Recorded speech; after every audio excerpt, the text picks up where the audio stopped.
Estamos iniciando mais um programa Saúde em Dia. Hoje vamos falar um pouco a respeito das manchas na pele, que são os melasmas, né? E nossa convidada é a doutora Michele Piva Fioravante da Lorto. Michele, é um prazer muito grande, né, ter você aqui no nosso programa e poder explicar um pouquinho para os nossos telespectadores a respeito de uma coisa que acredito que incomoda tanta gente, que são as famosas manchas, né? Inclusive no rosto, nas mãos, que nós vamos falar no decorrer do programa. Prazer é todo meu, Luciano, estar aqui com você no programa Saúde em Dia. Michele, vamos conversar um pouquinho, então, explicar para os nossos telespectadores, né, se essas manchas, né, o melasma, é a mesma coisa que cloasma? O melasma é uma hipermelanose adquirida, ou seja, é uma mancha acastanhada, cuja cor varia do castanho claro ao castanho escuro, que acomete preferencialmente a face, 90% dos casos de mulheres, mas acomete ambos os sexos, todas as raças. As mulheres representam 90% dos casos e quanto às raças, as mais acometidas são as pessoas de descendência hispânica, asiática e africana que residem em ambientes tropicais, mas todas as raças são comprometidas, podem ser acometidas. O fator exposição solar é o fator desencadeante, mantenedor e agravante do problema. Quanto à questão do cloasma e do melasma, os dois termos são utilizados para designar essa mancha. Certo. Só que o termo cloasma vem do latim, significa cor esverdeada. O termo melasma vem do latim, significa negro. Então é o termo mais correto, o melasma. Tá. Mas o cloasma, ele culturalmente é mais utilizado para grávida. Exatamente, o cloasma gravídico, né? Isso. Que todo mundo conhece. E a gente sabe que tem vários tipos, né, de melasma. Quais são os tipos que tem, Michele? Bom, existe a classificação clínica do melasma, né, de acordo com a localização, que é o melasma centrofacial, que acomete região da fronte, regiões malares, dorso nasal, região perioral mentoniana. O melasma mandibular, que acomete dorso nasal, regiões malares e temporais. E existe o melasma mandibular, que compromete a região mandibular. Essa é a classificação clínica. Existe a classificação histopatológica, que é o melasma epidérmico, quando o acúmulo da melanina se concentra na epiderme, o melasma dérmico, quando o acúmulo de melanina é o pigmento que dá cor à pele. Se acumula na derme, dentro de melanófagos. Então, depende da camada da pele, que está, né, mais acometida pela melanina, em que a melanina predomina. E tem os melasmas mistos, que comprometem epiderme e derme em diferentes locais. Qual deles é pior, digamos assim, para tratar?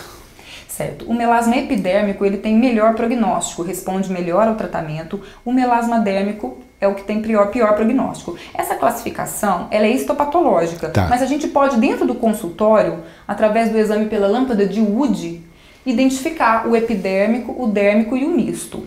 A lâmpada de Wood é uma lâmpada que emite uma radiação ultravioleta. Ela é uma lâmpada de mercúrio, que utiliza um filtro de óxido de níquel. Olha que pela legal. Fluorescência, pela lâmpada de Wood, a gente identifica o melasma epidérmico, dérmico e misto e vai escolher o tratamento mais adequado para aquele paciente. Já agiliza o tratamento, né, Michele? Exatamente. A lâmpada de Wood, ultimamente, ela tem sido questionada por alguns estudos, mas ainda é muito utilizada. Ela só não vai ser utilizada para determinar ou definir um tratamento específico, mas ainda ela é muito prática, utilizada no consultório para classificar e auxiliar na melhor opção do tratamento para o paciente. Os melasmas dérmicos geralmente são aqueles antigos que acometem pessoas de mais idade e que tiveram maior número de gestações, são os mais difíceis de tratar. Então aí também pode entrar a parte hormonal, né? Que nós vamos falar um pouquinho mais para frente também, vamos, né, Michele? Falar. E as causas mais comuns? Você falou exposição solar. Além do sol, quais são as causas, Michele? Na verdade, não existe uma causa definida para o melasma, né? A medicina não conhece a causa exata do melasma. São identificados alguns fatores patogênicos associados ao problema. Tá? Dentre eles a gente tem o mais importante, que é a fotoexposição, exposição à radiação ultravioleta principalmente, né? Como desencadeador, mantenedor e agravante do problema, como eu já disse. Outro fator é o fator hormonal. A gravidez, as mulheres grávidas têm mais melasma, pessoas que usam contraceptivos hormonais, não só a pílula, como também os adesivos, os anéis vaginais, o DIU, que libera hormônio, as pílulas anticoncepcionais, a terapia de reposição hormonal na mulher climatérica, são todos fatores que favorecem o aparecimento do melasma. Quer dizer, você está falando de hormônio, quer dizer, não importa a via de administração desse hormônio, né? De qualquer forma, está tendo hormônio no organismo, não é isso? Isso, o aumento do nível de progesterona e estrógeno no organismo predispõe ao melasma. Fatores genéticos, predisposição genética. Normalmente a história familiar é positiva em muitos casos, né? O fator genético também ele é favorecido pelo fato de que tem raças mais acometidas do que outras, né? Outros fatores incluem uso de cosméticos como maquiagens, perfumes com ação fototóxica. Tá? Esses produtos podem desencadear o melasma. Medicamentos, além dos hormônios, outros medicamentos como alguns anticonvulsivantes. Os anticonvulsivantes competem no metabolismo hepático com os hormônios e podem favorecer o aparecimento do problema. Drogas também de ação fototóxica como tetraciclinas, amiodarona, fenotiazídicos podem desencadear. Então, mais um motivo, né, que a gente sempre comenta aqui no programa, que não deve estar tomando medicamento sem orientação médica, né? Então, no caso desse do melasma, quer dizer, medicamento, até maquiagem, né, facilita, né, favorece o aparecimento do melasma, né, dessas manchas que tanto incomoda, né? Exatamente, maquiagens, cremes com perfumes hidratantes que a gente passa no rosto, desde que associados à exposição solar, né? A maquiagem mais o sol, o creme perfumado mais o sol. E carecendo ainda um pouco mais de comprovação científica, também tem as tireoidopatias e as disfunções hepáticas. Quer dizer, uma abrangência grande, né, Michele? Michele, qual é o local do corpo que mais aparece o melasma? Nas áreas fotoexpostas, né? Face é mais comum, mas também pode acometer região de pescoço, colo, membros superiores, que são as áreas mais expostas e que contêm maior número de melanócitos, que são as células que produzem melanina por milímetro quadrado. Michele, eu gostaria que você comentasse um pouquinho a respeito do tratamento. Só que antes nós vamos fazer um breve intervalo e já voltamos com o programa Saúde em Dia. Voltamos com o programa Saúde em Dia, conversando com nossa convidada, a dermatologista, a doutora Michele. Michele, então antes do comercial, conversei, né? Falei para você que a gente ia falar um pouquinho a respeito do tratamento. O que você fala do tratamento, então, do melasma? O tratamento do melasma também obedece a alguns pilares, tá? Que são, na hora de escolher o tratamento, a gente tem que obedecer a todos esses pilares. Um deles, e mais importante, é a fotoproteção. A proteção solar deve ser extremamente rigorosa, feita com filtros solares de amplo espectro, de preferência que contenham filtros físicos e químicos. Utilizar o filtro solar tem que ser várias vezes ao dia, no mínimo de 3 em 3 horas. O que a gente mais vê aí é o pessoal usando só de manhã ou de manhã e na hora do almoço, não vai conseguir melhorar o melasma ou não vai conseguir melhorar um pouquinho e vai voltar, né? Então, a proteção solar é o mais importante tanto na prevenção quanto no tratamento do melasma. Esse é um pilar. Outro pilar seria a suspensão de todos os fatores contribuintes. Por exemplo, os anticoncepcionais hormonais, a terapia de reposição hormonal, todas as drogas que tenham sido identificadas, né? Por exemplo, as drogas fototóxicas, os anticonvulsivantes, né? A maquiagem, os cremes que tenham sido identificados, né, como fatores contribuintes. Outro pilar é a remoção da melanina pré-formada.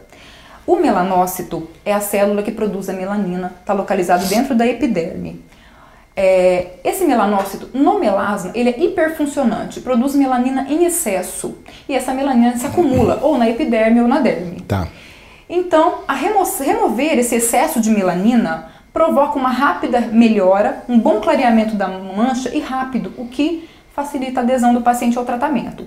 Essa remoção ela é feita com os esfoliantes químicos ou os esfoliantes físicos. Isso, esfoliantes químicos e físicos. Os químicos são os peelings químicos, os esfoliantes físicos são os lasers, a luz intensa pulsada. O quarto pilar é a inibição da síntese de melanina pelos melanócitos, diminuir a produção da melanina por estas células que são hiperfuncionantes. Quanto à esfoliação, quanto à remoção da melanina pré-formada, ela tem que ser removida tanto da epiderme quanto da derme. É mais fácil remover a melanina pré-formada, exatamente. É mais fácil remover a melanina pré-formada da epiderme do que da derme. Essa remoção Ela é feita com os peelings, que são os peelings químicos que se utilizam da tretinoína, do ácido glicólico, ácido mandélico. Pode ser utilizado também a solução de Gesner contendo ácido lático, ácido salicílico e resorcina. E vamos só frisar, desculpa cortar, Michele, quem está nos assistindo pode fazer o peeling, mas com orientação de um profissional. Um profissional vai fazer o peeling, não comprar o medicamento e querer fazer em casa alguma coisa, com né? Certeza. Senão, em vez de melhorar, vai piorar tudo. Na verdade, o peeling químico, ele deve ser feito por profissional experiente, porque a margem de segurança é exígua. O que acontece? A esfoliação ela tem que ser muito bem controlada, tem que ser superficial. Se a ablação, se a esfoliação for um pouco mais profunda do que se deseja, isso pode provocar uma reação inflamatória intensa, secundária àquele dano que se causou ao tecido, e isso gerar uma hiperpigmentação pós-inflamatória e a mancha volta. Então, ou seja, em vez de melhorar, piora tudo, né, Michele? Sem dúvida.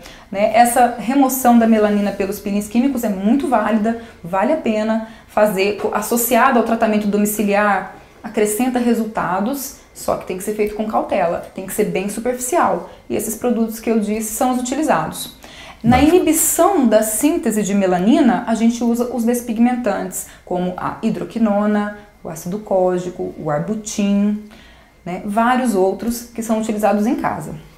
Só que... mas com orientação sempre do médico, né? Sem dúvida. O mais potente despigmentante que a gente utiliza hoje em dia em casa é a tríplice associação da tretinoína, hidroquinona e corticoide, que é a famosa fórmula de Kligman. Essa fórmula hoje em dia ela já foi muito modificada e dá ótimos e rápidos resultados. Que bom, quer dizer que quem tem mancha não precisa se preocupar, né? Procure um especialista e tenha certeza que vai ter o tratamento resolvido. E falando em tratamento, você está falando aí, dentro de todo esse tratamento, e a grávida? Pode ser feito tratamento do melasma na mulher grávida? Na grávida, como mais de 60% das grávidas podem desenvolver o melasma, todas elas têm que utilizar protetor solar para prevenir, tá? Rigorosamente, no mínimo de 3 em 3 horas com filtros potentes. E a partir do momento que o melasma aparece na grávida, é mais recomendável que apenas se use o filtro solar para que essa mancha não aumente, não escureça e assim que o bebê nasce, pode iniciar o tratamento. De preferência, enquanto ela está amamentando, com os métodos físicos de esfoliação, como por exemplo laser, luz intensa pulsada e alguns despigmentantes que podem ser utilizados nada, né, nessa ao bebê, fase. não é isso, Michele? Exatamente. Michele, aquelas melanoses, né, pode ser clareadas ou tratadas, as famosas manchas, né, do sol, pode melhorar, pode ser clareada, é isso ou não?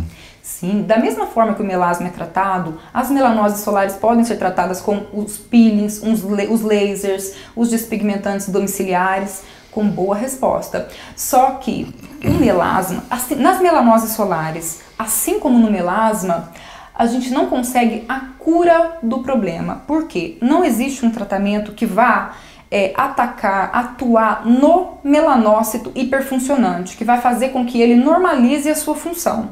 Os tratamentos removem a melanina pré-formada, diminuem a atividade do melanócito, mas esses melanócitos são extremamente sensíveis à mínima exposição solar. Toda vez que se expuser ao sol, as manchas tendem a voltar. Então, nesses casos... E vão acentuando, né?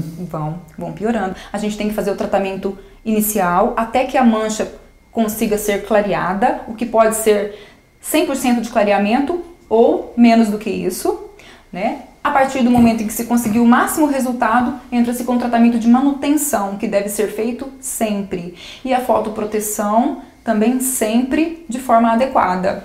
Isso dura anos e anos e anos. Michele, nós vamos fazer um breve intervalo, já voltamos com o programa Saúde em Dia. Voltamos com o programa Saúde em Dia. E hoje conversando com a dermatologista doutora Michele. Michele, então você falou da exposição solar, falou várias coisas. A luz natural, as lâmpadas incandescentes, as lâmpadas fluorescentes e mesmo a luz do computador, isso pode causar mancha na pele? Sim. Todo o espectro de radiação, infravermelho, ultravioleta A, ultravioleta B, todo o espectro de luz visível, a luz branca, a luz da lâmpada incandescente, a luz do computador, todos podem causar, agravar e manter o problema. Mas os principais responsáveis são, sem dúvida, a radiação ultravioleta B e A. Que realmente prejudica. E muita gente às vezes fica no sol, quer ficar bronzeado, até esteticamente fica bom, mas a pele mais branquinha é mais saudável, não é isso, Michele? Com certeza. Hoje em dia tem recursos, não precisa ficar exposto ao sol. Tem bronzeamento por jato, por creme, né? Não precisa ficar exposto à radiação ultravioleta nem na câmera de bronzeamento e nem no sol. Né? Tudo tem jeito, né? Michele, os antioxidantes também são usados, né, no combate do melasma. E é um termo que está hoje, né, o antioxidante, é um assunto que está muito discutido. O que você fala sobre isso? Isso. Os antioxidantes fazem parte do tratamento oral sistêmico do melasma. Os antioxidantes, eles atuam aí como varredores de radicais livres, porque a radiação ultravioleta, a partir do momento que ela é absorvida pela melanina, né, na hora que a melanina vai dissipar essa energia absorvida, ela o faz através da formação dos radicais livres. Esses radicais livres vão lá no melanócito e excitam esses melanócitos, estimulam os melanócitos a sintetizar melanina em excesso. Então, a partir do momento em que os antioxidantes varrem esses radicais livres, consegue ter benefício no melasma. É super válido, faz parte de vários protocolos já de tratamento do melasma, né? Os mais utilizados são a vitamina C, a vitamina E, os licopenos, a luteína, beta-caroteno, vários outros. E que hoje em dia já tem muita gente usando sem saber que é bom para o melasma, né? Com certeza, é um fotoprotetor por via oral, né? É a proteção contra o dano causado pela radiação. E a luz solar, acredito também, que acaba envelhecendo também, aparecendo mais rugas, né? A pessoa dá um envelhecimento precoce, não é isso, Michele? Os radicais livres, eles vão lesar as células saudáveis da epiderme, vão destruir o colágeno, provocando o envelhecimento precoce da pele. E é o que ninguém quer, né? Michele, toda semana, né, nós temos algumas perguntas de nossos telespectadores, inclusive que nossa produção separa, né? E eu gostaria que você pudesse responder para a gente. E quem está nos assistindo, se quiser enviar alguma pergunta sobre qualquer assunto, pode mandar para o e-mail drluciano@programasaudeendia.com.br. Michele, tem um telespectador, né, uma telespectadora, colocou, tem alguma época do ano que tem uma incidência maior de melasma? Sim. A época do ano que tem maior incidência de melasma é o verão, né? Porque as pessoas vão à praia, vão à piscina, se expõem em excesso, sem dúvida tem mais melasma. No inverno tem menos. Uma outra pergunta aqui, você já comentou a respeito, né? Mas só para não deixar de comentar, o anticoncepcional pode causar melasma? O anticoncepcional pode causar melasma, sim, mas o que mais acontece, na maior parte das vezes, o melasma aparece na grávida. Depois que o neném nasce, ela começa a usar o anticoncepcional e aquele anticoncepcional mantém o melasma dela. Porque a grávida, cerca de 1 ano após o parto, a mancha pode desaparecer espontaneamente, sem tratamento. Não é em todos os casos, mas muitos casos desaparece. Aí o anticoncepcional mantém aquela mancha, mas ele pode aparecer pelo uso do anticoncepcional sim, o que é menos comum do que nessa situação. Então tomar cuidado, se tiver algum problema, né, procurar orientação médica, né, ver o que pode ser feito. Não é isso, Michele? Isso. Michele, outra pergunta aqui, o peeling, ele é indicado no tratamento das manchas? Sim, muito indicado, é ótimo, dá ótimos resultados, desde que seja feito com cautela. Excelente para acrescentar resultados. São feitos geralmente aí 5, 6 sessões, dependendo do peeling dá para fazer mensalmente, dependendo do peeling dá para fazer semanalmente ou quinzenalmente. Então ninguém precisa ficar triste, né? Quem tem mancha tem jeito, né, Michele? Tem jeito, sim. Michele, então tem mais uma aqui, ó. Quem tem melasma e toma sol pode ter sérias consequências? O escurecimento da mancha e a manutenção da mancha. Na verdade, o melasma, ele é uma dermatose benigna da dermatologia. Dermatose benigna. Entretanto, o maior problema, no caso, é o transtorno psicossocial que ele causa. Existe um grande comprometimento da vida emocional da pessoa, do lazer, da recreação, né, da vida social. Então, ele tem uma grande importância nesse sentido. Daí o grande interesse da indústria e da pesquisa no melasma. Michele, mais uma. As manchas da gravidez são melasmas? Todas as grávidas podem ter e podem ser tratadas? As manchas da gravidez são melasmas. Muitas grávidas têm, mais de 60%. Não é uma coisa insignificante, né? E se elas podem ser tratadas, né? Isso, prevenidas, durante a gravidez apenas o uso do filtro solar e assim que o bebê nasce, iniciar o tratamento. Michele, você comentou agora há pouco a respeito, né, do peeling e do laser. Esse laser, as sessões de laser são feitas em consultório, tem que internar? Como que é? Só para explicar para os nossos telespectadores como que é feito o laser. O laser é feito dentro de consultório, não precisa internar, é um procedimento simples. Entretanto, os lasers devem ser feitos em pacientes extremamente bem selecionados, porque o risco de hipercromias ou hipocromias residuais não é desprezível, é significativo. A mancha volta com frequência depois que faz o laser, então ele jamais pode ser utilizado sozinho no tratamento, tem que ser associado a outras formas de tratamento. É uma arma poderosa que está lá para ser utilizada, mas em casos muito bem selecionados. Então, com extrema cautela, né, Michele? Isso. Michele, nossa conversa está muito boa, mas infelizmente chegamos ao final do programa. Quero agradecer muito tua presença, né? Tenho certeza que nossos telespectadores também aproveitaram muito, né, da nossa conversa. Isso. E gostaria que você deixasse uma mensagem para os nossos telespectadores. Bom, a minha mensagem é utilizar o filtro solar de forma rigorosa.